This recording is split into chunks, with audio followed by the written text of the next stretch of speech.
आपको बताएं कि सूबा सिंध में नून लीग का सियासी मुस्तकबिल अंधेरे में पड़ने लगा। इंतखाबात के नताइज के बाद सूबा सिंध में लीगी क़यादत मंजर आम से गायब है। सूबा सिंध के सदर बशीर मेमन इंतखाबात से कबल सियासी मंजरनामे से किनारा कशी इख्तियार कर चुके हैं। कहा यह जा रहा है कि मरकज़ में नून लीग हुकूमत बनाने जा रही है, पंजाब में भी नून लीग हुकूमत बनाने जा रही है, लेकिन सिंध में सिरे से गायब है। सिंध में नून लीग का सियासी मुस्तकबिल अंधेरे में पड़ता हुआ नजर आ रहा है। इंतखाबात के नताइज के बाद सूबा सिंध में लीगी क़यादत मंजर आम से गायब है। सूबा सिंध के सदर बशीर मेमन इंतखाबात से कबल सियासी मंजरनामे से किनारा कशी इख्तियार कर चुके हैं। आपको ये भी बताते चलें कि गुज़श्ता 24 सालों के दौरान 2013 में मलीर से एक सीट नून लीग ने जीती थी। उसके अलावा नून लीग ने कभी सिंध से कोई सीट अपने नाम नेशनल असम्बली की नहीं की है। बात करेंगे ताहा मलिक से। ताहा, ये बताइएगा कि सिंध में नून लीग गायब होती नजर आ रही है, क्या वजह है कि मरकज पर तो नजर है, पंजाब पर भी जो है वो हुकूमत बनाने जा रहे हैं, सिंध से क्यों गायब है? सुबह सिंध में नून लीग जो है उनका सियासी मुस्तकबिल जो है वो इस वक्त अंधेरे में पड़ता हुआ हमें नजर आ रहा है। सुबह सिंध में जो आम वजह सामने आती है वो आला क़यादत की जो है अदम दिलचस्पी हम उसको कह सकते हैं। आला क़यादत ने पूरी सियासी के अंदर ताहा से हमारा राब्ता मुनक़ता हो गया है और ताहा का यही कहना है कि आला क़यादत की जो नज़रअंदाजी है वो यहाँ पर सबसे बड़ा इशू है। सूबा सिंध में नून लीग का सियासी मुस्तकबिल अंधेरे में पड़ने लगा है। इंतखाबात के नताइज के बाद सूबा सिंध में लीगी क़यादत मंजर आम से मुकम्मल गायब नजर आ रही है।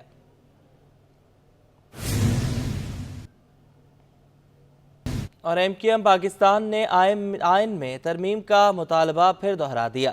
खालिद मकबूल सिद्दीकी कहते हैं कि ज़िलाई, देही और शहरी हुकूमत को आइनी तहफ़्फ़ुज़ मिलना चाहिए।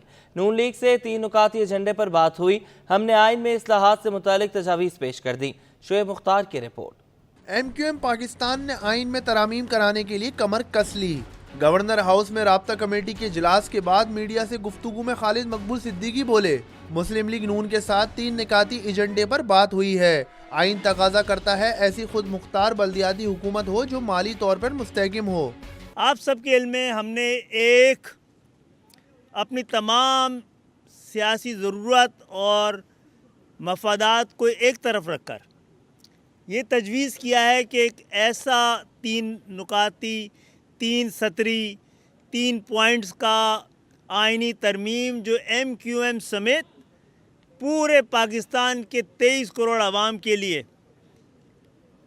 एक नुस्ख़ा कीमिया साबित हो सकता है। इस मौके पर MQM के senior deputy convener Farooq Sattar बोले, हमने नून लीग के साथियों को कहा है कि वो हमारी तजवीज़ करदा आइनी तरामीम पर दीगर जमातों को भी राज़ी करें। हमने भी PMLN पे ये ओनस और जिम्मेदारी डाली है कि हमारी इस आइनी तरमीमी बिल को वो जिस पार्टी से बात करिए, हमारी पीपल्स पार्टी से कोई बातचीत नहीं है, सीधी बात है भाई, उनसे हमारा कोई बातचीत नहीं, कोई मजाक रात नहीं है। अगर PMLN उनसे अलग बात कर रही है, उन्हें भी शामिल करना चाहती है, वो करे। लेकिन हमने जो बुनियादी नुक्ता रखा है वो इस आइनी तरमीमी बिल को वो कैसे मंजूर कराएंगे और इस पर कैसे आगे बढ़ेंगे, इस पर कौमी मफाहमत कैसे कायम होगी, तो वो पीपल्स पार्टी से भी बात करें और दीगर जमातों से बात करें, ये बात है। गवर्नर सिंध कामरान टिसोरी का कहना था कि मैं आखिरी सांस तक अपनी अफवाज के साथ खड़ा हूँगा। पीर पकाड़ा से मुल्क के इस्तेकाम की खातिर अहम मुलाकात हुई, जिसमें इनकी जानिब से मुल्की मुफाद की खातिर हर मुमकिन ताउन की यकीन दहानी करवाई गई है। कैमरामैन जानशेर बलोच के साथ शुएब मुख्तार, सिटी 21। सिंध गवर्नमेंट अस्पताल लियाकताबाद में आग से झुलसने वाला एक और शख्स जान की बाजी हार गया। आसिफ इरफान ICU में टेक्नीशियन था। मुतवफ़ी के भाई ताहिर ने सिटी 21 के तवस्सुत से हुकूमत से अपील की है कि बेवा को भाई की जगह नौकरी दी जाए। आसिफ इरफान घर का वाहिद कफील था। इस वक्त हमारी नुमाइंदा अनुषा जाफरी जांबाग शख्स के भाई के साथ मौजूद हैं, उनसे मजीद जानेंगे, बताइएगा। जी बिल्कुल, देखिए सिंध गवर्नमेंट लियाकताबाद अस्पताल में लगने वाली आग से झुलसकर जख्मी होने वाला आसिफ इरफान नामी शख्स भी जो है वो अपनी जिंदगी से हाथ धो बैठा है, जो कि मुकम्मल झुलस चुका था। और ये सिंध गवर्नमेंट अस्पताल लियाकताबाद अस्पताल में ICU टेक्नीशियन के तौर पर काम जो है वो करता था और ये शख्स जो है वो आज जिंदगी से अपनी हाथ धो बैठा है। उनके भाई हमारे साथ मौजूद हैं। ये बताइएगा, हम देख रहे हैं कि आपके भाई जाबाक हो गए मुकम्मल झुलस कर, कब कितने साल से ये काम कर रहे थे और क्या समझते हैं कि अब क्या मुतालबा करते हैं? मेरा भाई 2012 से सिंध गवर्नमेंट लियाकताबाद में काम कर रहा था और उनकी इवनिंग ड्यूटी थी और वो इवनिंग ड्यूटी में अपनी गया था और अचानक लगने वाली आग से वो सिविल में जब पहुंचा तो सिविल वालों ने हमें यही बताया कि वो 100% जल चुका था। वहाँ से फिर हम लोग उनको पटेल में शिफ्ट किया तो पटेल वालों ने 89% बर्न का हमें बताया कि 89% बर्न है। अब आज सुबह वो वेंटिलेटर पे 2 दिन गुजारने के बाद आज सुबह वो ज़िंदगी की बाजी हार गए। ये 2 बच्चों के बाप हैं, उनका बड़ा बेटा 11 साल का है और छोटा बेटा जो है वो महज 7 साल का है और उनकी बेवा जो है वो मुश्किल से 40 साल की उम्र की होंगी। आसिफ के भाई हमारे साथ मौजूद हैं। इनकी भाई ने यही मुतालबा किया है कि वाहिद कफील थे, 2 बच्चों के बाप थे और अभी जाबाक हो गए हैं। इनको उम्मीद है कि सिंध गवर्नमेंट लियाकताबाद अस्पताल जो है वो कामला जो इंतजामिया है वो इनसे ताउन करेगी और जो क्योंकि 2012 से एक लॉन्ग टर्म ये रहे हैं अस्पताल के अंदर, इनका मुतालबा है कि जो सिंध हुकूमत है वो इनकी जो बेवा हैं, जो इनके भाई की बेवा हैं, उनको जो है वो नौकरी दें ताकि वो बेवा खातून जो है वो नौकरी कर कर अपना घर चला सके और अपने 2 बच्चों का पेट पाल सके। जी, इलेक्शन में मुबैना धांधली, JUIFA की सिंध में सरापा एहतजाज। JUIFA आज सूबाई इलेक्शन कमीशन के ऑफिस के बाहर एहतजाज रिकॉर्ड कराएंगे। आपको बताएं कि गुज़श्ता रोज़ मौलाना फजल रहमान की जानिब से एहतजाज का कहा गया था और अब सिंध में भी एहतजाज किया जाएगा। एहतजाजी मुजाहरे से राशिद महमूद सुमरो खिताब करेंगे। मज़ीद जान लेते हैं ताहा मलिक से। ताहा, बताइएगा। जी बिल्कुल, देखें इंतखाबी नताइज में मुबैना धांधली के खिलाफ जमीयत उलमा इस्लाम पे के सुबह सिंध में जो है वो एहतजाजी तहरीक जारी है। जमीयत उलमा इस्लाम पे आज सुबह इलेक्शन कमीशन के ऑफिस के बाहर अपना एहतजाज रिकॉर्ड कराएगी, जबकि आज जमीयत उलमा इस्लाम पे दोपहर 1 बजे सूबाई क़यादत के हमरा एहतजाजी धरना देगी, जिससे JUI सिंध के सेक्रेटरी जनरल अलामा राशिद महमूद सुमरो भी खिताब करेंगे और उसमें हाजिरी देंगे। बहुत शुक्रिया ताहा, आपने हमें अपडेट किया। जमात इस्लामी ने सिंध हाई कोर्ट में चीफ इलेक्शन कमिश्नर और दीगर के खिलाफ तौहीन अदालत की दरख्वास्त दायर कर दी। मौक़िफ़ इख्तियार किया गया है कि सिंध हाई कोर्ट ने हिदायत की थी कि उम्मीदवारों को सुनकर फैसला किया जाए। चीफ इलेक्शन कमिश्नर ने सिंध हाई कोर्ट के फैसले की तौहीन करते हुए नोटिफिकेशन जारी कर दिए हैं। जमात इस्लामी ने चीफ इलेक्शन कमिश्नर और दीगर के खिलाफ तौहीन अदालत की दरख्वास्त दायर कर दी है। तौहीन अदालत की दरख्वास्त सूबाई असम्बली के उम्मीदवारों ने दायर की है। दरख्वास्त दायर करने वालों में जुनैद मकाती, वजीउल हसन, नुसरतुल्लाह, मोहम्मद अहमद और मोहम्मद अकबर शामिल हैं। Chief election commissioner Sultan Raja ने सिंध हाई कोर्ट के फैसले की तौहीन करते हुए नोटिफिकेशन जारी किए। दरख्वास्त गुजार ने मौक़िफ़ इख्तियार किया कि सिंध हाई कोर्ट ने हिदायत की थी कि उम्मीदवारों को सुनकर फैसला किया जाए। चीफ इलेक्शन कमिश्नर ने हमें सुने बगैर फैसला कर दिया, जो कि तौहीन अदालत है। सिंध हाई कोर्ट से इस्तदा है कि chief election commissioner Sikandar Sultan Raja के खिलाफ कार्रवाई की जाए।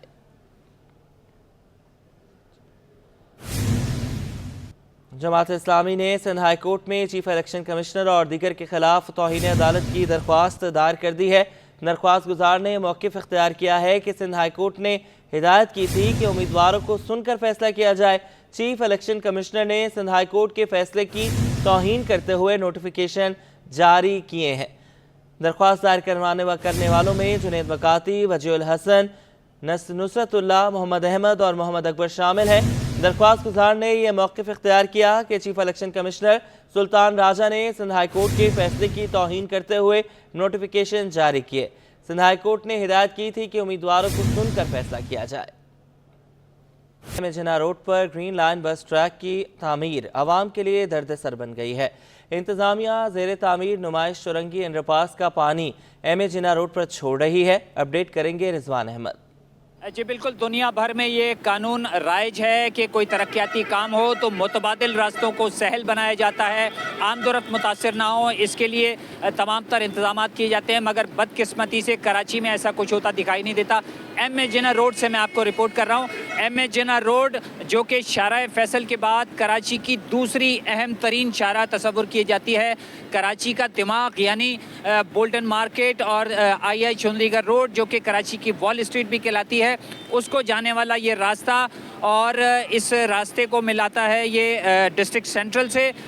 इस तरह ये कहा जाए कि कराची से लेके बैनुल सूबाई शारा जो है, इसकी ये अहमियत की हामिल है एम ए जिना रोड, तो बेजा ना होगा। लेकिन इसका हाल ये है कि यहाँ पर ग्रीन लाइन बस प्रोजेक्ट जो है उसका काम जारी है। उसके लिए एक अंडरपास बनाया गया है। उस अंडरपास में बारिश का पानी और उसके साथ साथ सेवरेज का पानी जमा है, जो कि गुज़िश्ता 10 रोज़ से रोज़ाना निकाला जाता है और एम ए जिना रोड पर छोड़ दिया जाता है। इसकी निकासी का प्रॉपर कोई इंतज़ाम नहीं किया जा सकता है। शहरी हमारे साथ मौजूद हैं। बताइएगा सर, क्या प्रॉब्लम है, कब से है ये प्रॉब्लम? बिस्मिल्लाहिर्रहमानिर्रहीम। सर, ये तकरीबन गुज़िश्ता 3 से 10 रोज़ तक का ये कहानी है, और हर रात को ये पानी आ जाता है यहाँ पर, और फिर अपनी मदद आपके तहत कोई सुनवाई नहीं है। हम लोग ये आवाम के साथ मिलकर ये काम करते हैं, और जो भी होता है कोई बड़े आते हैं वो देखकर चले जाते हैं और कोई सुनवाई नहीं होती। वो जो आते हैं और देख कर जाते हैं, उनसे आप अपनी रवादात बयान नहीं करते कि सारा कारोबार मुतासिर हो रहा है, ट्रैफिक मुतासिर हो रहा है? क्या कहना है उनका? उनका कहना है कि हम जाते हैं, थोड़ा सा काम करके दिखाते हैं, मगर वो उनके बाद कोई सुनवाई नहीं होती है। कुल कहा यह जा रहा है कि अगर तरक्याती काम कराए जा रहे हैं तो इस शारा की अहमियत को मद्देनज़र रखते हुए यहाँ पे प्रॉपर डी वाटरिंग पंप लगाए जाएं, ताकि रात के औकात में जो पानी अंडरपास से निकाल कर इस सड़क पर छोड़ दिया जाता है उसकी भरपूर तरीके से निकासी हो सके और शहरियों को मुश्किलात से जो है वो महफूज रखा जा सके। इस गंदे पानी के नतीजे में, सड़क के ज़ेरे आब आने के नतीजे में हादसात भी यौमिया बुनियाद पर जन्म ले रहे हैं। जी, कराची के मेडिकल स्टोर से इंसुलिन गायब हो गई। इंसुलिन के बहरान से ज़ियाबतीस के मरीज परेशान हैं। मेडिकल स्टोर मालिकान कहते हैं कि खाम माल की कमी के बायस इंसुलिन मार्केट में दस्तयाब नहीं है। मज़ीद जानेंगे इरफान अब्बासी से। जी बिल्कुल, मैं इस वक्त एशिया की सबसे बड़ी मार्केट के अंदर मौजूद हूँ, मेडिसन मार्केट के अंदर, और इस वक्त सूरत हाल ऐसी है कि कराची के मुतादिद मेडिकल स्टोर हैं जहाँ पर इंसुलिन जो है वो कमी का सामना करना पड़ रहा है, और जो मरीज़ हैं उन्हें काफ़ी ज़्यादा मुश्किलात का सामना करना पड़ रहा है। इसके अलावा जो सरकारी अस्पताल है वहाँ से भी इस तरह की इतलात आ रही हैं कि इंसुलिन जो है वो उनको दस्तयाब नहीं है। मेरे साथ कुछ दुकानदार मौजूद हैं। बताइएगा, इंसुलिन के हवाले से कब से शॉर्ट हुई है, कितनी प्रॉब्लम का सामना हो रहा है इस हवाले से? बहुत ज़्यादा प्रॉब्लम का सामना हो रहा है, और दूसरी बात ये कि जैसे 6,000 रुपये की मेडिसिन है, इंसुलिन है, तो वो 8-8 हज़ार 10-10 हज़ार की मार्केट में बिक रही है। ठीक है, इसके अलावा 6-6 महीने हो गए, कुछ आइटम है कि 1-1 साल से आइटम नहीं आ रही है, तो हर बंदे को मुश्किल का सामना करना पड़ रहा है, पेशेंटों को। और काफ़ी पेशेंट बेचारे जो 300 की मेडिसिन है, 300 की इंसुलिन, वो 600-800 रुपये की बिक रही है मेडिसिन में, ब्लैक में। तो ये मामला है आपके सामने। बिल्कुल, ये भी बताया जा रहा है कि जो मेडिसन है, इंसुलिन है, उसके बहरान के बायस अगर वो 300 रुपये की है तो 3,000 रुपये की है तो वो तकरीबन 6,000 साढ़े 6,000 रुपये तक उसके प्राइस हैं। और इस हवाले से हमने कोशिश की थी, जो सीनियर डॉक्टर हैं तो उनका भी यही कहना था। उसके अलावा कुछ दुकानदार का कहना है कि क्योंकि खाम माल जो है वो दस्तयाब नहीं है तो उसकी वजह से इंसुलिन की फराहमी के अंदर मुश्किलात का सामना करना पड़ा। इस हवाले से ना सिर्फ ड्रैप को फौरी तौर पर नोटिस लेना पड़ेगा, बल्कि जो काम में वजारत सेहत है वो फौरी तौर पर इस जानिब तवज्जो दें, ताकि जो गरीब मरीज़ है, जो आम मरीज़ है, उसको फौरी तौर पर इंसुलिन की जो दस्तयाबी है वो मुमकिन हो सके। जी, सिंध में म्यूनसिपल कॉरपोरेशन की हदूद में तामीरात के मुतल्लिक़ 10 साल से स्पेशल कोर्ट्स कायम ना करने का नोटिस सिंध हाई कोर्ट ने 1 माह में सुबह भर में स्पेशल कोर्ट्स के क़याम का हुक्म दे दिया। सिंध में म्यूनसिपल कॉरपोरेशन की हदूद में तामीरात के मुतालिक 10 साल से स्पेशल कोर्ट्स कायम ना करने का नोटिस हाई कोर्ट ने 1 माह में सुबह भर में स्पेशल कोर्ट्स के क़याम का हुक्म दे दिया। बिल्डिंग प्लान और तामीरात से मुतालिक कवानीन की अमल दरामद के लिए स्पेशल कोर्ट्स के क़याम का 1979 में ऑर्डिनेंस जारी हुआ था। अदालत ने रिमार्क्स दिए। फिर सिंध असम्बली ने 2013 में तरमीम की। अदालत की ऑब्जर्वेशन के तरमीम के 10 साल बाद भी ताहाल स्पेशल कोर्ट्स का क़याम अमल में नहीं लाया जा सका। जस्टिस सलाहुद्दीन पवर ने स्पेशल कोर्ट्स की तश्कील का हुक्म दे दिया। सिंध हाई कोर्ट ने रिमार्क्स दिए कि अगर अदालती अहकामात पर अमल दरामद नहीं किया गया तो तौहीन अदालत तस्वुर की जाएगी। और वफाकी काबीना में MQM शमूलियत से मुतालिक हतमी फैसला नहीं कर सकी। ज़राए के मुताबिक MQM का वजारत लेने से कबल मुतालबात मंजूर करवाने का फैसला मुत्तहिदा राबता कमेटी आइनी तरमीम की शर्त मंजूर करवाने पर कायम। बात करेंगे शुएब मुख्तार से। शुएब, बताइएगा वो कौन कौन से मुतालबात हैं जो विफाकी काबीना में शामिल होने से पहले MQM मनवाना चाह रही है? जी बिल्कुल, MQM पाकिस्तान की राब्ता कमेटी का कल रात गए जो है गवर्नर हाउस में अहम इजलास हुआ है। इस इजलास की सदारत कन्वीनर MQM डॉक्टर खालिद मकबूल सिद्दीकी ने की थी। इजलास में राब्ता कमेटी को इस्लामाबाद में मुस्लिम लीग नून के सदर शहबाज शरीफ और दीगर रहनुमाओं से होने वाली मुलाकात से आगाह किया गया है, जबकि ये भी बताया गया है कि convener MQM senior deputy convener ने मुशावरत के बाद जो है नून लीग के आगे एक शर्त रखी है, जिसमें ये कहा गया है कि जब तक आईनी तरमीम से मुतालिक उनके साथ मुआहदा नहीं किया जाएगा वो वफाकी काबीना में जो है शामिल नहीं होंगे। MQM पाकिस्तान का वाज़ेह है, वो पाकिस्तान में 3 तरमीम चाहते हैं। इस करार की निचली सतह तक जो है मुंतकली जाते हैं। राब्ता कमेटी की जानिब से कन्वीनर MQM की इस ब्रीफिंग के बाद जो है उनके फैसलों का खैर मकदम भी किया गया है और उन्होंने जबकि कुछ राब्ता कमेटी के अरकान ने कन्वीनर MQM को वफाकी काबीना में शामिल होने की तजवीज़ भी दी है। इजलास में फैसला किया गया है कि MQM पाकिस्तान वज़ारत लेने से कबल जो है जो आईनी तरमीम से मुतालिक उनका मुतालबा है वो पूरा करवाएगी। जबकि अगर बात की जाए सिंध हुकूमत की तो सिंध हुकूमत में शमूलियत से मुतालिक राब्ता कमेटी की जानिब से मजबूत अपोजिशन का किरदार अदा करने की तजवीज़ जो है बन दी गई है। हुकूमत साजी से कबल कारकुनान को भी एतमाद में लेने का MQM पाकिस्तान ने फैसला किया है। इस सिलसिले में आज जो है वो जनरल वर्कर इजलास पाकिस्तान हाउस में तलब किया गया है, जो शाम 6 बजे जो है शुरू होगा। इस जनरल वर्कर इजलास से कन्वीनर MQM डॉक्टर खालिद मकबूल सिद्दीकी, सीनियर डिप्टी कन्वीनर व अरकान राब्ता कमेटी जो है खिताब करेंगे। जी बहुत शुक्रिया शोएब, आपने हमें अपडेट किया। पाबंदी के बावजूद शहर कायद की सड़कों पर दिन के औकात में हैवी ट्रैफिक चलने लगी। माड़ीपुर रोड पर भारी गाड़ियां दिन भर रवादवा। मजीद बात करेंगे शाहरुख शाह से, बताइएगा।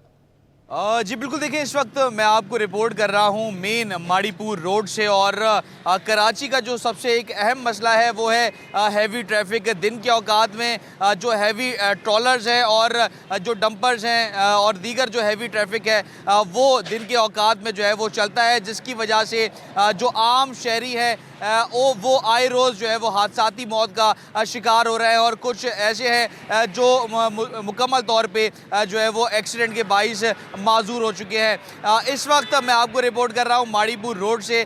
एसओ जो है वो जो एसओ गुलबई है वो हमारे साथ इस वक्त मौजूद हैं। उनसे हम मज़ीद तफसील जानते हैं कि क्योंकि यहाँ पे इस वक्त हैवी ट्रैफिक बड़ी तादाद में, मेरा कैमरामैन सजाद अगर दिखाए कि इस वक्त आप देख सकते हैं कि ट्रॉलर्स, डंपर्स और दीगर जो हैवी ट्रैफिक है वो यहाँ पे जो है वो मुसलसल चल रहा है और उसको रोकने के लिए जो एसओ ट्रैफिक की नफरी है वो काफ़ी कम है। और अगर जो हादसा अगर हो भी जाता है तो इनकी जो एसोसिएशन है वो बहुत स्ट्रॉन्ग होती है और वो फिर जो है वो एहतजाज करते हैं और उनको रोक लेते हैं। हैवी ट्रैफिक मुसलसल जो है वो चल रहा है इस रोड पे। इस वक्त एसओ हमारे साथ मौजूद है गुलबई नसीर साहब, उनसे हम बात करते हैं। जी नसीर भाई, बताइएगा क्या सूरत हाल है और हैवी ट्रैफिक जो है वो क्यों चलता है दिन के औकात में, हालांकि परमिशन नहीं है? ये हैवी ट्रैफिक इसलिए ये पीछे पोर्ट से आती है, उसको यहाँ फिर एकदम रोकना मुश्किल है। कोशिश करते हैं इसको लाइन अप कराएं। यहाँ मैं खड़ा होता हूँ, मिर्ज़ा आदम से आगे मेरा इलाका शुरू होता है, ताकि जो हैवी ट्रैफिक है उसको मैं लाइन अप कराऊँ, छोटी ट्रैफिक जो है वो निकलती रहे। असल में तो इनको वहाँ पोर्ट से नहीं निकलना चाहिए रात के अपना सुबह के टाइम, तो ये आती है पीछे से तो फिर रुकनी मुश्किल हो जाती है। जी बिल्कुल, देखिए एसओ ट्रैफिक गुलबई हमारे साथ मौजूद थे, नज़ीर साहब। उनका ये कहना था कि हैवी ट्रैफिक को जो है वो मुतादिद बार जो है वो कहा गया है कि जो हैवी ट्रैफिक है उसको रात में जो है वो जो सड़कों पे छोड़ा जाए, दिन के औकात में उनको जो है वो रोड्स पे ना इजाज़त दी जाए। मगर जो पोर्ट से गाड़ियाँ आती हैं, डंपर्स और जो ट्रॉलर्स आते हैं वो यहाँ पर आते हैं और इस रोड पर जो है वो दिन के औकात में भी चल रहा है, जो कि मुकम्मल तौर पर पॉलिसी के मुताबिक, कानून के मुताबिक ममनू है। और यही वो डंपर्स और ट्रॉलर्स हैं जो कि जो शहरी हैं, मोटरसाइकिल सवार हैं और जो गाड़ी सवार हैं, उनके हादसे का भी जो है वो सबब बनते हैं। जी कराची में सब्जी और फल सरकारी दामों पर फरोख्त ना किए जा सके। कमिश्नर कराची की जारी करदा रेट लिस्ट रोजाना जारी होती है, लेकिन इस पर अमल दरामद करने को कोई तैयार नहीं। इस हवाले से मोहम्मद हम्माद की रिपोर्ट।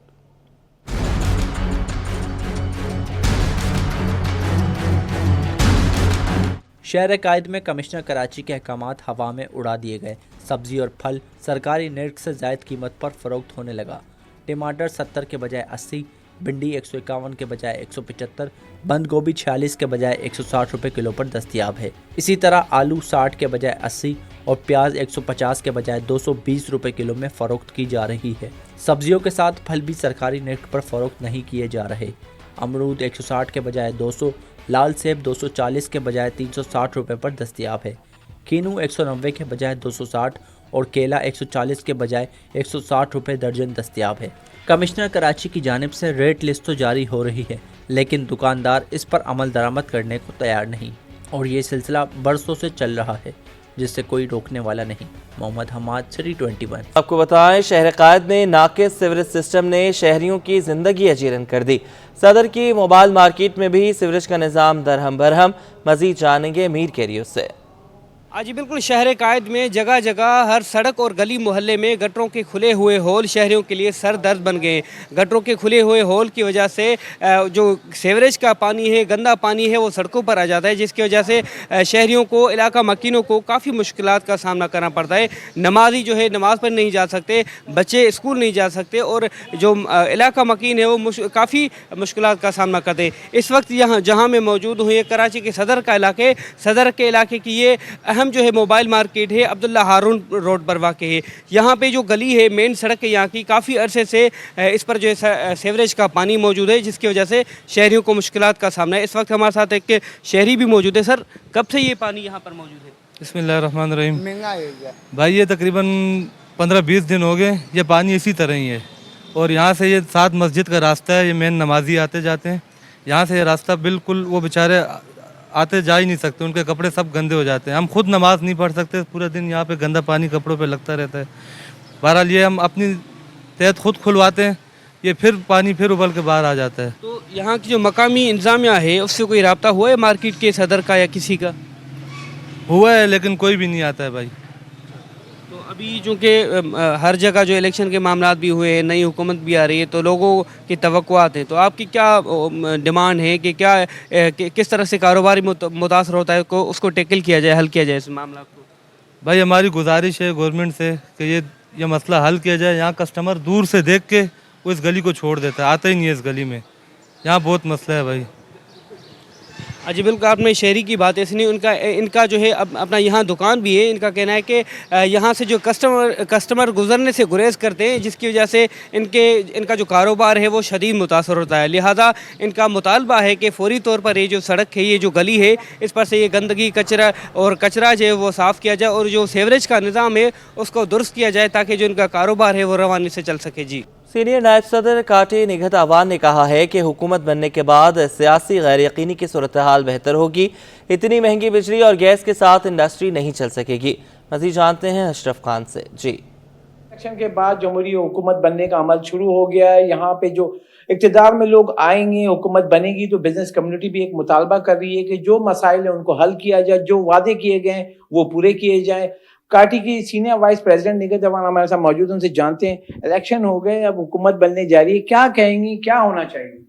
बिस्मिल्लाहिर्रहमानिर्रहीम। सबसे पहले तो मैं निगरान हुकूमत को, इलेक्शन कमीशन को और अपने अदारों को मुबारकबाद देती हूँ कि इलेक्शन का प्रोसेस कंप्लीट हुआ और बहुत एक टेंशन थी काफ़ी अरसे से मुल्क में, जो कि अल्लाह का शुक्र है वो अदा हो गया है। अब हुकूमत बनने जा रही है, तो मैं चाहती हूँ कि इस दफ़ा इंडस्ट्री की हुकूमत बने, ऐसी हुकूमत बने जो आवाम, पब्लिक और आवाम के साथ साथ इंडस्ट्री के लिए भी काम करे।